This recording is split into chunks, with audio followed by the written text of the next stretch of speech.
عرس نوری کے لیے چندہ مانگا ہے کیا؟ عرس نوری کے لیے چندہ تھوڑی مانگا ہے یار. سلام کا جواب کیسے دیا کرو کہ جتنی آوازیں ہیں جتنے آدمی ہیں پنڈال گونج جائے السلام علیکم ورحمۃ اللہ وبرکاتہ.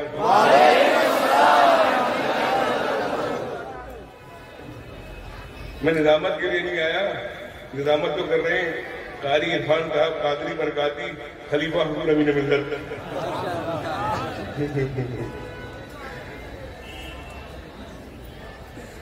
دونوں عرفان ہیں. اللہ کا کرم ہے, اللہ تعالیٰ ان کو سلامت رکھے دونوں کو.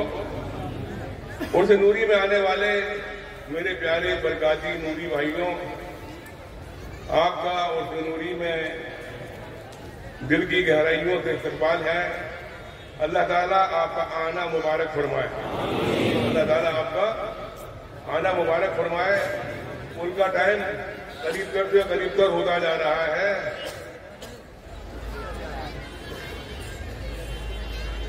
اللہ تعالیٰ آپ کو سلامت رکھے. ایک بہترین تقریر سننی ہے. جی بولیے دور سے.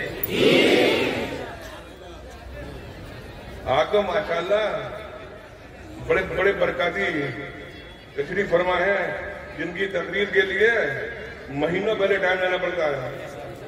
حضرت مولانا مسلم برکاتی صاحب کی تقریر کے لیے مہینوں اور ٹائم ملتا نہیں ہے. لیکن یہ فیضان نوری میاں ہے. یہ فیضان نوری میاں ہے. حضرت کو یاد فرماؤ. مجھے تو شرمندگی ہو رہی نہیں. حضرت تاریخ میں نے ٹال دیا کام عرفان نظری کی خلیفہ حضور امین ملت میں. آپ جانو مجھے بہت کم ٹائم میں تاریخ رہنا بڑی شرم سے لگتی ہے. لیکن اللہ کا کرم ہے, حضرت ہماری دعوت پر تشریف لائے. حضرت ہماری دعوت پر تشریف لائے. ہماری دعوت پہ کیا ہے؟ نوری میاں کی دعوت پر آئے. نوری میاں نے چاہا تو آئے, حضور صاحب برکات نے کہا تو آئے. اب زیادہ نظامت میں نہیں کروں گا لیکن تقریر شروع ہو جائے گی. میرے پیارے برکاتی بھائیوں, صرف آپ سے دو باتیں کہنے کے لیے آیا ہوں. اپنے بچوں کو سنبھالو, اپنی بچیوں کو سنبھالو. اپنے بچوں کو غور کرو. مسلمانوں میں برکاتیوں سے مخاطب نہیں, اس بات میں مسلمانوں سے مخاطب ہوں. میں مسلمانوں سے مخاطب ہوں. مسلمانوں غور کرو, ہماری بیٹیاں کہاں جا رہی ہیں؟ ہماری بیٹیاں کیسے جا رہی ہیں؟ ہماری بیٹیاں غیروں میں جا رہی ہیں. ہماری بیٹیاں غیروں میں جا رہی ہیں. اس میں غلطی ہماری بیٹیوں کی نہیں ہے, غلطی ہماری ہے. ہمارے ماں بیٹی جو غلطی ہے وہ بیٹی کے ماں باپ کی ہے. ہم نے چھوٹی سی عمر میں بیٹی کے ہاتھ میں موبائل دے دیا. موبائل دیکھ کر پھر ہم نے کوئی پرواہ نہیں کری. تو ہماری بیٹیاں وہاں جا رہی ہیں جہاں نہیں جانا چاہیے, غیروں کے گھر چلی گئی. آپ تاریخ اٹھا کے دیکھیے روزانہ اخبار میں کوئی کیس نکلتا ہے. اپنی بیٹیوں پر کنٹرول کرو, موبائل پر پابندی کرو. اللہ تعالیٰ آپ کو سلامت رکھے. باقی باتیں انشاءاللہ تعالیٰ ہوتی رہیں گی. اب باتیں جو ہونی تھی وہ ہو گئی. باتیں جو ہونی تھی وہ ہو گئی. ماشاءاللہ دیکھیے احسنی کل آپ دیکھ رہے تھے احسنی طلباء کے سر پہ امام بنے ہوئے تھے. آج ماشاءاللہ پہچان ہو جائے گی سب کے اکٹھے ہی کرتے کہ امام بنے ہوئے ماشاءاللہ. الحمدللہ اللہ کا کرم ہے. اب باقی کام سنبھالیں گے قاری عرفان صاحب قادری برکاتی, وہ بتائیں گے پروگرام کیسا چلنا ہے. وہ سب کے پروگرام کے بعد مجھے بھی ٹائم دیں گے کتنا ٹائم بولنا ہے. اور جتنے ٹائم حضرت دیں گے اسے 2 منٹ کم میں تقریر کر دوں گا. اگر 2 منٹ کی دیے تو السلام علیکم وعلیکم السلام کر کے جھٹا پاک کر دوں گا.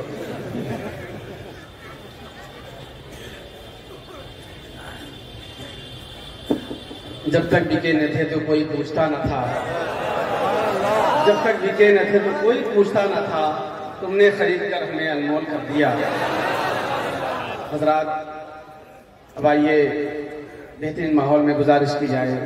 حضرت اللہ مولانا مفتی محمد مسعود صاحب برکاتی وہ تشریف لا رہے ہیں اور ہمارے قلوب کو منور و مجلہ فرمائے اپنے تقریر سے. نعرہ لگائی, نعرہ تکبیر, نعرہ رسالت, خاندان برکات, برکاتی دولہا, برکاتی دولہا, عرس نوری, عرس نوری حضرت مولانا مسعود احمد صاحب برکاتی.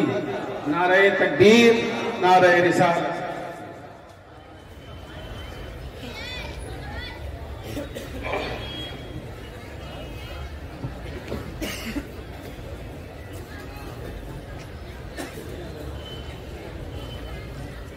السلام علیکم ورحمۃ اللہ وبرکاتہ۔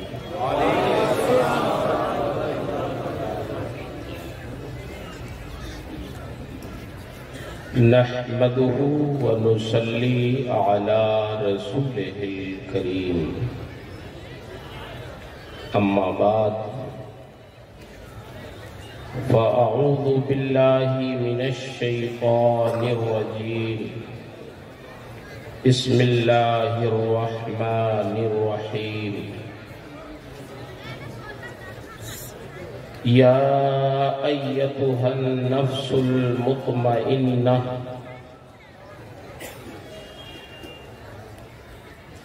آمنت باللہ صدق اللہ العظیم وصدق رسولہ النبی الامین الکریم، ونحن على ذلك لمن الشاهدين والشاكرين، والحمد لله رب العالمين۔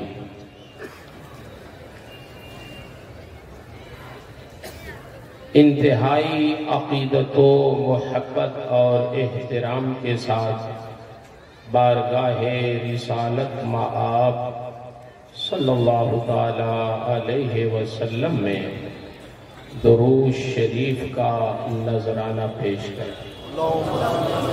اللہم صلی علی سیدنا و مولانا محمد معدن الجود والکرم وآلہ وبارک وسلم صلاۃ و سلاما علیک یا رسول اللہ۔ عرص نوری میں حاضر ہونے والے سلسلے کے حضرات، برکاتی حضرات اور دیگر سامعین،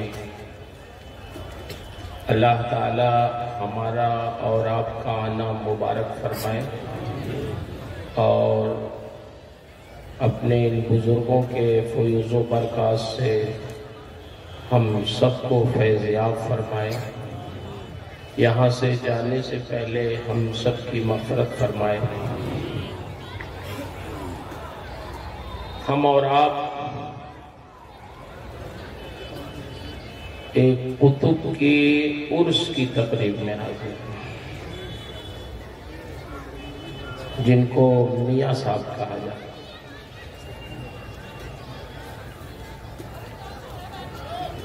ہندوستان میں مغلیہ خاندان نے سینکڑوں سال حکومت کی ہے، لیکن جب ان کی قبروں پہ آپ جائیں گے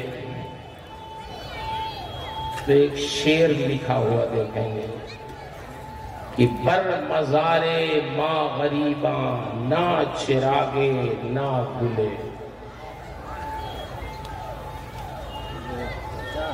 جس کا مفہوم یہ ہے کہ ہم وہ غریب لوگ ہیں، تھے تو بادشاہ، لیکن اب وہ اپنی حالت زار سے کہہ رہے ہیں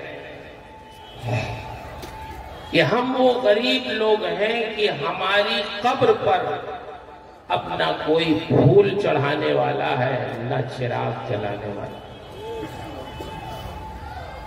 نہ ہی پھول کی بنیاد پر کوئی بلبل چہچہانے والی ہے، اور نہ چراغ ہے کہ کوئی پروانہ آئے اپنا پر جلائے۔ یہاں بالکل بھوکا عالم، کوئی خیریت پوچھنے والا۔ لیکن جنہوں نے اپنی زندگی دین کی خدمت میں گزاری ہے تو وہ زندہ رہتے ہیں تب بھی بھیڑ لگی رہتی ہے، وصال فرما جاتے ہیں تب بھی بھیڑ لگی رہتی ہے۔ آپ نے ابھی رات میں مخدوم گرامی مرتبت حضرت شرف ملت مدظ اللہ العالی سے سماعت کیا۔ آپ نے فرمایا تھا کہ میں دیر رات میں اپنی والدہ کے مزار پہ فاتحہ کے لیے جاتا ہوں تو اس وقت بھی بچے قرآن کی تلاوت کرتے ہوئے ملتے ہیں۔ کیا بات ہے! بڑے بڑے بادشاہوں کی قبروں پہ کوئی جانے والا نہیں، لیکن اللہ کے محبوب بندوں کے وہاں فاتحہ پڑھنے والوں کی، قرآن کی تلاوت کرنے والوں کی بظاہر بھی بھیڑ لگی رہتی ہے، اور جو عقیدت مند ہیں نہیں آ پاتے ہیں وہ اپنی دعاؤں میں ان کو شامل رکھتے ہیں، شجرہ پڑھتے ہیں، اپنے بزرگوں کو یاد رکھتے ہیں۔ اور میں تو آپ سے عرض کروں گا کہ آپ اپنے 24 گھنٹے میں کچھ ٹائم متعین کر لیجئے جس میں اپنے ماں باپ کے لیے، اپنے پیران اعظام کے لیے، اپنے بزرگوں کے لیے، اپنے مشائخ کے لیے جو وصال فرما گئے ہوں ان کے لیے، جو باحیات ہوں ان کے عمر کی درازگی کے لیے کچھ ٹائم مقرر کیجئے، اس میں دعا کیجئے۔ دعا کرنے سے حدیث شریف میں آیا ہے کہ اگر تم کسی کا کے احسان کا بدلہ نہیں چکا سکتے تو اس کے حق میں دعا کرو، یہ بھی اس احسان کا بدلہ۔ یہ احسان شناسی کا ایک طریقہ ہے۔ بہرحال میں یہ عرض کرنا چاہ رہا ہوں کہ ہماری اور آپ کی جو زندگی ہے یہ دین سے متعلق ہے، جو ہمیں عزت مل رہی ہے، جو ہمارا تشخص ہے، جس سے ہم پہچانے جاتے ہیں، وہ ہمارا دین ہے۔ اس سے ہٹ کے ہمارا کوئی وجود نہیں ہے۔ آپ مرید ہوتے، کیوں مرید ہوتے؟ بولیے، دیندار بننے کے لیے۔ کبھی آپ کو اتفاق ہو، بلکہ میں گزارش کروں گا آپ سے کہ نوری میاں کی ایک کتاب ہے سراج العوارف فی الوصایا والمعارف، جس کو آپ نے خصوصاً مریدین ہی کے لیے لکھا۔ اس میں پیران طریقت کو بھی نصیحت ہے، عوام کو بھی، لیکن خاص کر مریدین۔ اس میں بہت ساری نصیحتیں انہوں نے لکھی ہیں کہ ایک مرید کو کس طرح زندگی گزارنا چاہیے۔ میں سمجھتا ہوں اگر ہم لوگ اس کو پڑھ لیں تو اس سے بڑا فائدہ ہوگا۔ کیسے رہنا چاہیے، کیا کرنا ہے۔ وہ لکھتے ہیں کہ سب سے پہلے صاحب عرس اپنے اس کتاب میں لکھتے ہیں کہ سب سے پہلے آدمی کو اپنا عقیدہ صحیح رکھنا ہے۔ اگر عقیدہ نہیں صحیح ہے تو فرماتے ہیں کہ اگر عقیدہ نہیں صحیح ہے تو جتنا ہی زیادہ وہ عمل کرے گا اتنا ہی زیادہ وہ مقصود سے دور ہوتا جائے گا۔ جیسے چوراہا ہوگا، اگر آپ کو دائیں جانا ہے لیکن آپ دائیں جانے کے بجائے بائیں چلیں گے تو جتنا ہی چلتے جائیں گے اتنے ہی اپنی منزل سے کیا ہوگا، دور ہوگا۔ ہم تو خوش فہمی میں ہے کہ ہم اپنا مقصود پا رہے ہیں، قریب ہو رہے ہیں، لیکن چونکہ ہم نے اپنے مقصود کی جہت بدل دی تو پھر مقصد ہم سے دور ہو جا رہا ہے۔ جتنی محنت کر رہے ہیں اتنے ہی زیادہ دور ہو رہے ہیں۔ تو سب سے پہلے عقیدہ صحیح۔ پھر فرماتے ہیں کہ آدمی اپنا عمل شریعت کے مطابق کرے۔ ایک بات انہوں نے اس میں بڑی اچھی، میں علماء کرام سے بھی گزارش کروں گا جو میرے ہم عمر ہیں، ارشاد فرماتے ہیں اپنا ظاہر اہل شریعت کے مطابق بناؤ اور اپنی سیرت اہل طریقت کے مطابق بناؤ۔ یہ بڑی اہم بات ہے، یہ اندر اپنا طریقت والوں کے مطابق بناؤ۔ ارشاد فرماتے ہیں شریعت پہ عمل کے بغیر نہ کوئی پیر ہے نہ کوئی مرید ہے۔ آپ لوگوں سے مراد یہ ہے لوگ ہمارے کہاں پھنس جاتے ہیں۔ اللہ کا شکر ہے ہماری خواہ برکاتیہ آپ تاریخ اٹھا کے دیکھیں گے تو اس خانقاہ نے ہمیشہ فیضیاب کیا ہے.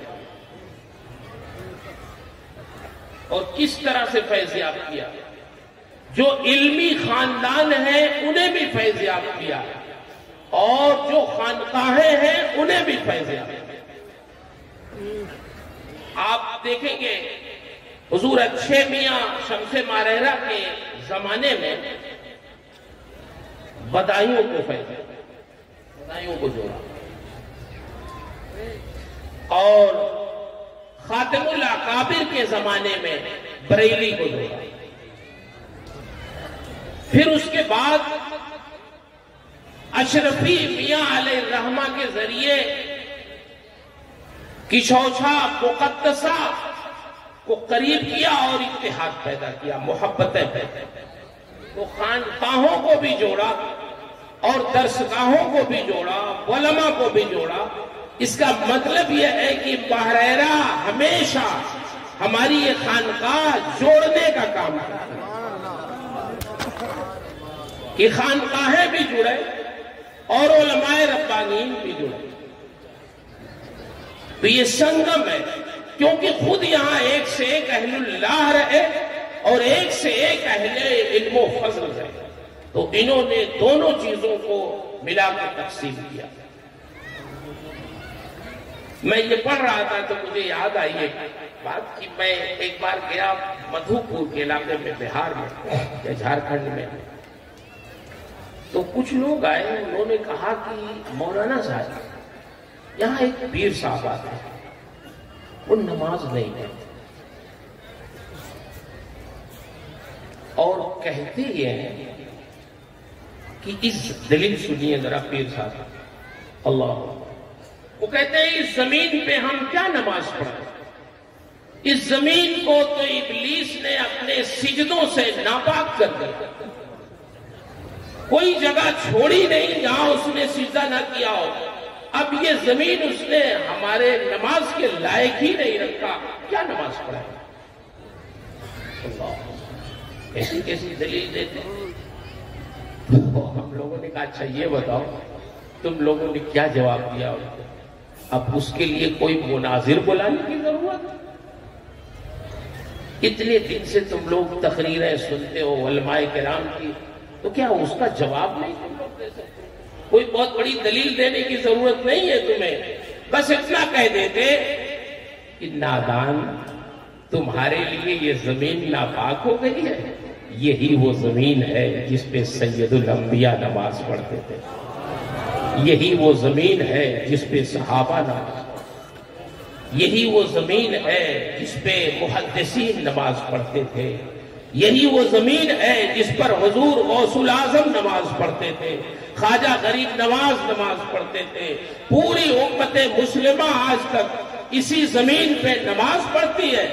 سب کے لیے پاک ہے زمین، تمہارے لیے ناپاک ہو گئی؟ نہیں نہیں، زمین ناپاک نہیں ہوئی ہے، تم ناپاک ہو گئے. اتنا تو سمجھا. اتنے کے لیے کوئی دلیل کی ضرورت ہے کتاب و سنت کی؟ تو ایسے ایسے لوگ بھی گھومتے ہیں. حضور نوری میاں علیہ الرحمہ نے اس کتاب میں بہت زور دیا اس پہ کہ اصل شریعت ہے. شریعت سے ہٹ کے آدمی کی زندگی کا تصور کریں اور پھر آپ غور کریں. بزرگوں کے حالات پڑھی، حضرت عمر کے حالات. حضرت عمر رضی اللہ تعالی عنہ اپنے دور خلافت میں مدینے سے مکہ گئے حج کرنے کے اپنے دور خلافت میں. تو مکے سے قریب ایک جگہ ہے مقام دجنان. وہاں فرمانے لگے کہ ساتھیوں سے اپنے رک جاؤ، اپنی سواریوں سے اتر جاؤ، تھوڑی دیر یہاں مجھے ٹھہرنا. لوگوں نے کہا امیر المومنین کوئی خاص بات ہے؟ کہا ہاں خاص بات ہے. کہا فرمائیں. تو رکے تو کہنے لگے سنو، یہاں سے ایک میری یادگار وابستہ ہے. اس زمانے کی حالت کفر تھی. جب میں مسلمان نہیں ہوا تھا تو یہی وہ جگہ ہے جہاں میں اپنے باپ خطاب کے اونٹوں کو چرایا کرتا تھا. کل 5 اونٹ میرے باپ خطاب کے تھے. مجھ سے کہتے ہیں عمر ان 5 اونٹوں کو ایک لائن سے سیدھا کھڑا کر دو. تو حالت کفر میں وہ 5 اونٹ بھی عمر سے سیدھے نہیں ہوتے تھے. ایک کو لاتا، دوسرا چلا جاتا، دوسرے کو لانے کی کوشش کرتا، پہلا بھاگ جاتا، تیسرے کو لاتا، دوسرا بدک جاتا. یہ 5 اونٹ بھی عمر سے سنبھلتے نہیں تھے. اور میرے باپ خطاب کہیں سے چھپ کے دیکھتے رہتے تھے. جب وہ صحیح نہیں ہوتے تو آ کے میری پڑائی لگاتے تھے. میں ہر دم ڈرتا رہتا تھا کہ کہیں سے میرے باپ خطاب نہ آ جائے. لیکن آج میں سوچتا ہوں کہ ایک وہ زمانہ تھا جب مجھ سے 5 اونٹ بھی حالت کفر میں سنبھلتے نہیں تھے. لیکن جب میں رسول اللہ کے دامن سے وابستہ ہوا، مومن ہوا، تو آج بیٹھتا ہوں مدینے میں اور فیصلے ایران اور شام تک کے میں کرتا ہوں. ایک جگہ سے بیٹھ کر پوری دنیا اسلام پر میں نگاہ رکھتا ہوں، حکومت کرتا ہوں، لوگوں کے فیصلے کرتا ہوں اور لوگوں کی خدمت کرتا ہوں. اس کا مطلب یہ ہے، ابھی آپ نے شعر پڑھا قاری صاحب نے ہمارے، کہ جب تک بکے نہ تھے تو کوئی پوچھتا نہ تھا، تم نے خرید کر ہمیں انمول کر دیا. تو ہماری آپ کی زندگی دین سے ہٹ کے کچھ بھی نہیں، دین سے ہٹ کے کوئی تصور نہیں. اس لیے یہ ساری چیزیں، یہ خانقاہ ہے، یہ مدارس، یہ ہمارے بزرگان دین، یہ سب ہماری ہدایت اور رہنمائی کے لیے ہے، ہمیں نیک بنانے کے لیے. یہاں آپ کو بلایا اسی لیے جاتا ہے عرس کے نام پہ کہ آپ یہاں سے فیضان لے کے جائیں اور سال بھر تک اس سے اپنی زندگی کو سنواریں. مقصد یہی بزرگوں کا جو مقصد تھا عرس کا مقصد یہی تھا. اور ہم لوگ تو بڑے خوش نصیب ہیں. حضرت نے رات بتایا تو مجھے بڑی خوشی ہوئی. اللہ تعالی ہمارے ادارے کے چلانے والوں کے دل میں ایسے ہی وسعت پیدا ہو. صرف میں کوئی بہت تجربہ کار تو نہیں ہوں نا، میں اتنا بہت جاتا ہوں، لیکن صرف 2 مدرسے میں نے ایسے سنے کہ جن کے بارے میں مجھے معلوم ہوا کہ وہاں اساتذہ اور طلبہ پر زکوٰۃ کی رقم خرچ نہیں ہے. ایک حضرت نے رات بتایا، اللہ حضرت کی عمر میں، صحت میں، درجات میں بلندی عطا. تنہائیوں میں دعا کریں. یہ بزرگان دین، یہ ہماری خانقاہ کے لوگ، یہ اللہ کی امانت ہے، یہ نعمت ہے اللہ کی. جو بچے یہاں پڑھتے ہیں وہ تو خوش نصیب ہے ہی، ہم سب لوگ خوش نصیب ہیں. اور سیکھنا چاہیے. اگر آپ مدرسہ چلا رہے ہیں تو سیکھیے کیسے چلانا چاہیے. رات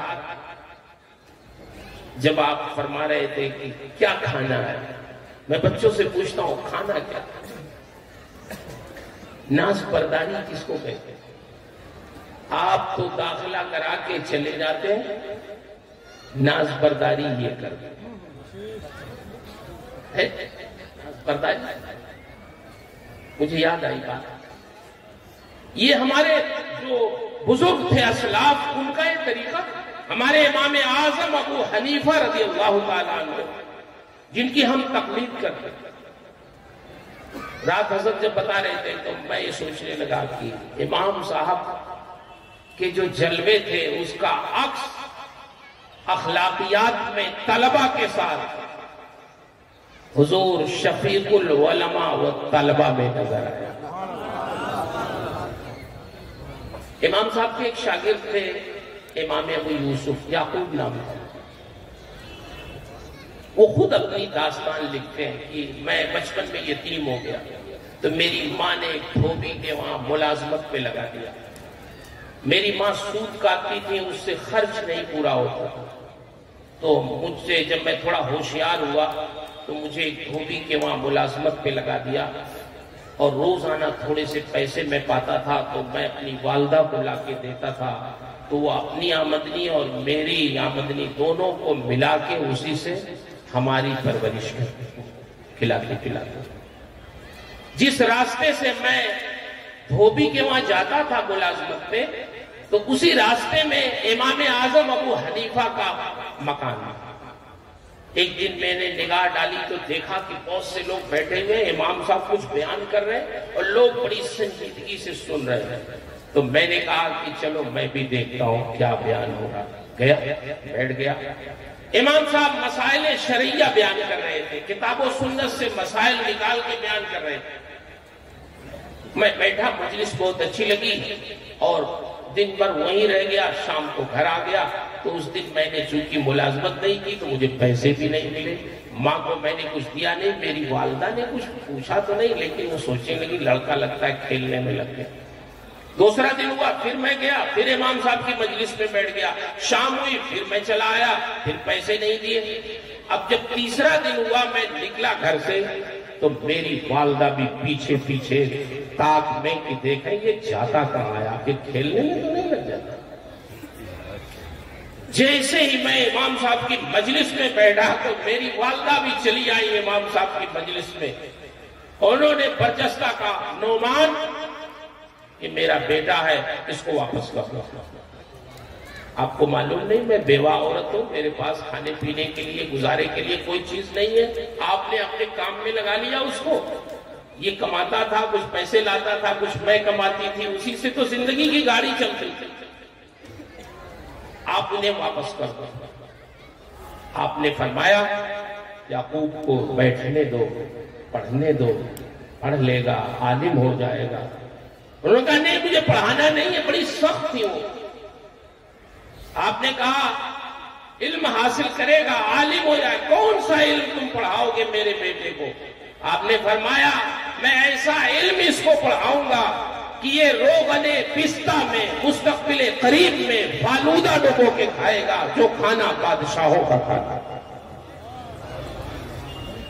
یہ بات جب انہوں نے کہی امام صاحب نے تو ان کی والدہ کی زبان سے نکلا ھذا شیخ قد ذہب عقلہ، اس بوڑھے آدمی کی عقل مار گئی ہے، کون سا علم یہ پڑھا دیں گے کہ جس علم سے میرا بیٹا بادشاہوں کا کھانا کھائے گا؟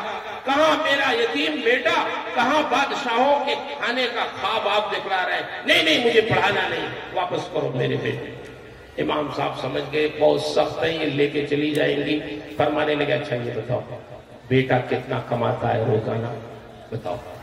تو انہوں نے بتایا اتنا پیسہ لاتا ہے۔ ارشاد فرماتے ہیں ٹھیک ہے چلو جتنا وہ ملازمت سے پاتا ہے نعمان بن ثابت روزانہ اپنی جیب سے تمہارے بیٹے کو دیتے بھی رہیں گے اور ان کو علم دین پڑھاتے بھی رہیں گے۔ امام اعظم کا جلوہ نظر آیا؟ بولیے۔ ایسا البرکات کے لڑکے بہت سعادت مند ہیں کہ نہیں ہیں؟ مدرسوں میں پیاز مانگنے چلے جاؤ تو نہیں دیتے ہیں مطبخ والا، وہ کہتے ہیں الگ سے نہیں ملے گی، جا کے خرید کے لے آؤ۔ کہیں کہیں ایسا دل وسیع رہتا ہے تو کام ہوتا۔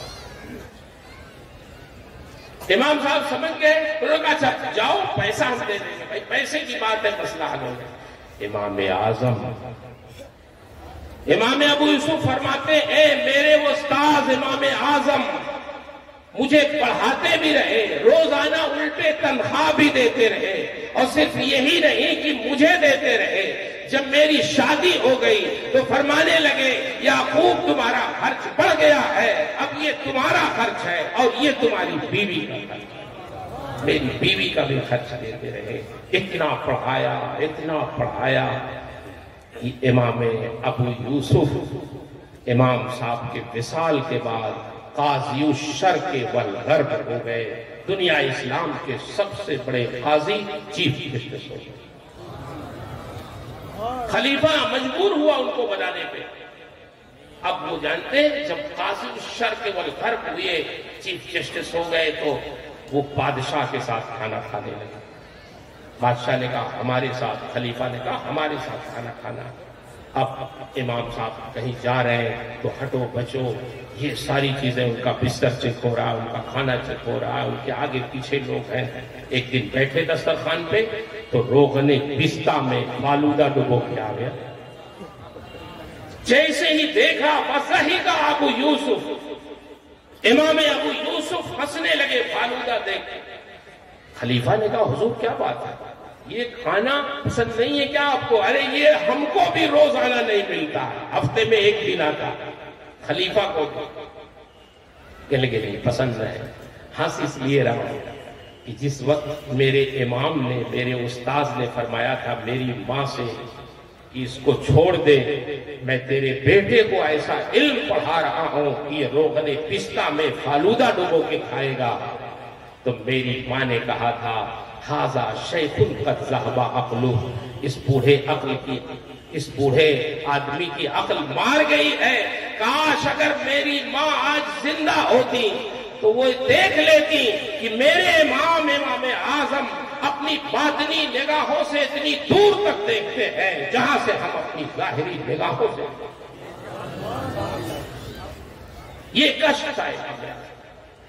اور میں اپنے ہم پیشہ علماء سے، پڑھانے والوں سے، درسگاہوں میں دین کی خدمت کرنے والوں سے عرض کرتا ہوں کہ آپ کا اجر وہ تنخواہ نہیں ہے جو مدرسوں میں ملتی ہے، اجر تو وہ ہے جو رب العالمین نے آپ کے لیے تیار کر رکھا۔ یہ تو دنیاوی گزارے کے لیے ایک تھوڑا سا حقیر سرمایہ، اس سے زیادہ اس کی حیثیت نہیں ہے۔ یہی امام ابو یوسف کی بات میں عرض کر رہا ہوں، ان کے حالات میں لکھا۔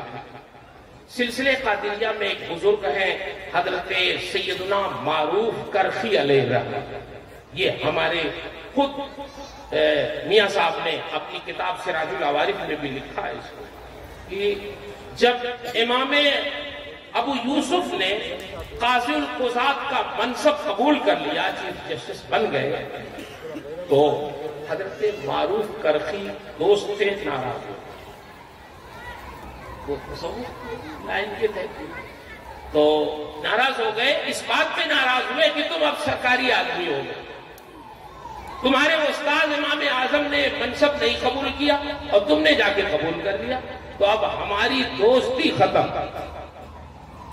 یہ سلسلے قادریہ کے بزرگ تھے، ذرا یہ بادشاہوں سے اور خلفاء سے ذرا دور رہتے تھے، یہاں تک کہ اسی زمانے میں اس دن میں امام ابو یوسف کا انتقال ہو گیا۔ جب انتقال ہوا تو حضرت معروف کرخی نے خواب دیکھا کہ میں جنت میں ٹہل رہا ہوں اور ایک بڑا خوبصورت محل ہے، اس محل میں داخل ہونا چاہتا ہوں۔ جیسے ہی میں نے قدم رکھا تو مجھے روک دیا گیا۔ میں نے کہا کیوں؟ یہ میرا محل نہیں ہے۔ لوگوں نے کہا نہیں نہیں، یہ آپ کا محل نہیں ہے، آپ اس میں داخل نہیں ہو سکتے۔ میں نے پھر کہا لمن ھذا، یہ کس کا محل ہے؟ میرا نہیں ہے، پھر ہے کس کا اتنا خوبصورت محل؟ تو جواب دیا لے ابی یوسف، یہ ہے امام ابو یوسف۔ میں نے کہا ابو یوسف کا؟ ابو یوسف ایک سرکاری آدمی تھے، وہ تو قاضی تھے، وہ تو دنیا کے عہدوں میں ایسے ایک عہدے پہ فائز تھے، اتنا خوبصورت محل ان کا کس بنیاد پہ؟ میرے ذہن میں وہی بات تھی کہ صاحب انہوں نے وعدہ قبول کر لیا اور سرکاریات، لیکن میں نے پوچھا اتنا اچھا محل کس بنیاد پہ؟ علماء کرام، طلباء، مبارک ہو آپ کو، ہم سب کو اللہ نے جس راستے پہ لگایا ہے اس سے بہتر آپ کے لیے ہمارے لیے کوئی راستہ نہیں۔ بچوں کو پڑھانا اس سے بہتر کیا ہے؟ ایک طالب علم بھی اگر اللہ والا ہو گیا تو اساتذہ، طلباء، مدرسے کے چلانے والے، آپ لوگ معاونین، انشاءاللہ سب کا کام ہو۔ جواب دیا جب انہوں نے، حضرت معروف کرخی فرماتے میں نے پوچھا کیوں اتنا بڑا محل؟ جواب دیا للتعلیم والتعلم، اس لیے کہ علم، امام ابو یوسف علم دین سیکھتے تھے، انہوں نے علم دین سیکھا اور پھر علم دین سکھایا، تو اس علم دین سیکھنے اور سکھانے کے نتیجے میں اللہ نے ان کو اتنا خوبصورت محل عطا فرمایا۔ حضرت ابو ہریرہ سے سرکار نے فرمایا، ابو ہریرہ تمہاری زندگی اگر علم دین سیکھنے اور سکھانے میں گزر گئی، اسی میں انتقال ہوا تمہارا، تو تمہارے قبر کی زیارت کے لیے اتنے فرشتے آئیں گے جتنے فرشتے بیت عتیق کی زیارت کریں۔ یا شان پڑھنا پڑھانا مدرسہ، اللہ اکبر۔ بلکہ ایک بزرگ ہے، یہ کہتے ہوئے اپنی بات میں ختم کروں، ٹائم بہت کم ہے اور ہمارے علماء کرام معزز مہمان بہت ہیں، یہ تو ہمارے بزرگوں کا کرم ہے، یہ نوازش ہے، یہ حضرات اپنے غلاموں کو نوازنے کے لیے بہت کچھ ارشاد فرما دیتے ہیں، لیکن ہم لوگ اپنی حیثیت جانتے ہیں۔ وہ ان کا نام ہے یزید بن ہارون، یہ بہت بڑے محدث ہیں، مسلم شریف کی سند میں، سند حدیث میں ان کا نام آتا ہے۔ یہ امام مسلم کے شیوخ میں سے 80 سال کے ہو کے ان کا انتقال ہوا، داڑھی سفید، سر کے بال سفید، پاؤں سفید، 80 سال کی عمر تک انہوں نے علم حدیث کی خدمت کی۔ جب انتقال ہو گیا تو ان کے شاگرد سہیل بن عمار، یہ ان کے شاگردوں میں سے تھے، امام احمد بن حنبل کے ساتھیوں میں سے تھے، انہوں نے خواب دیکھا اپنے استاذ کو، تو سب سے پہلے پوچھا، حضرت یہ بتائیے قبر میں حالات کیسے پیش آئے؟ آپ سے بھی سوال جواب ہوا جو ہوتا ہے سب سے؟ انہوں نے کہا ہاں سہیل، تم لوگ تو مجھے دفن کر کے چلے آئے چھوڑ کے اکیلے، تو فرشتے آئے مجھ سے بھی سوال کیا، کہا کیا پوچھا؟ کہا من ربک ما دینک ما تقول فی شأن اخیک۔ تو کہا حضور آپ نے جواب کیا دیا؟ کہا کیا جواب دیتا؟ میں نے اپنی سفید داڑھی پہ ہاتھ رکھا اور کہا فرشتوں اب من ربکا کا میں جواب دوں گا کہ تمہارا رب کون ہے۔ 80 سال کی عمر تک انہی سوالوں کا جواب کو اپنے شاگردوں کو پڑھایا ہے کہ رب کون ہے، رسول کون ہے، دین کیا ہے۔ جس نے 80 سال کی عمر تک ان تینوں سوالوں کا جواب پڑھایا ہو، قبر میں اس سے پوچھتے ہو کہ رب کون ہے؟ کیا کیا ہے میں نے؟ یہی سب تو سمجھایا ہے لوگوں کو۔ اللہ نے اسی جواب پر میری مغفرت فرما دی۔ تو مدرسوں میں قال اللہ قال رسول، خوشا مسجد و مدرسہ خانقاہ کی درب بوت قیل و قال محمد۔ اللہ تبارک و تعالی ہماری اس خانقاہ کو، ہمارے اس مدرسے کو، ہمارے ان بزرگوں کو سب کے فیوز و برکات کو عام و تام فرمائے اور ہماری عقیدتوں میں اور استحکام پیدا فرمائے۔ ہم آئیں یہاں تو اپنے بزرگوں کے فیوز و برکات لے کے جائیں، اور جہاں بھی رہیں معلوم ہونا چاہیے ہمارے عمل سے، ہمارے کردار سے کہ ہم برکاتی ہیں، ہمارے اخلاق سے۔ اخلاق ایسا رکھیے کہ لوگ سمجھیں کہ یہ خانقاہ ماہرہ سے متعلق۔ ایک بار جو مل لے وہ دوبارہ ملنے کی خواہش رکھے کہ کسی اچھے انسان سے ہماری ملاقات ہوئی۔ بس انہی چند جملوں کے ساتھ اپنی گفتگو میں ختم کرتا ہوں، وقت ہو گیا ہے۔ بس اس دعا کے ساتھ کہ میں نے جو کچھ بھی عرض کیا ہے، اس میں جو حق ہے، جو ثواب ہے، جو صحیح ہے، وہ سب میرے رب کی طرف سے ہے۔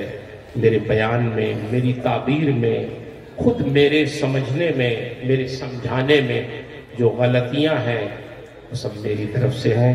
اللہ مجھے حق کہنے، حق سنانے، خود حق پہ قائم رہنے اور حق کی نشر و اشاعت کی توفیق عطا فرمائے۔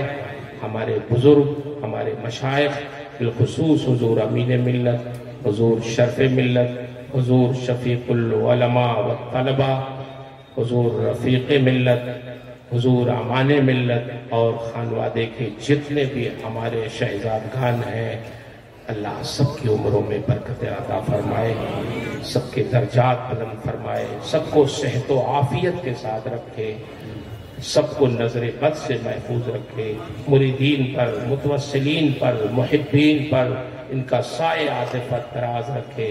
استغفراللہ ربی من کل ذنب و اتوب الیہ۔ السلام علیکم۔ سبحان اللہ سبحان اللہ۔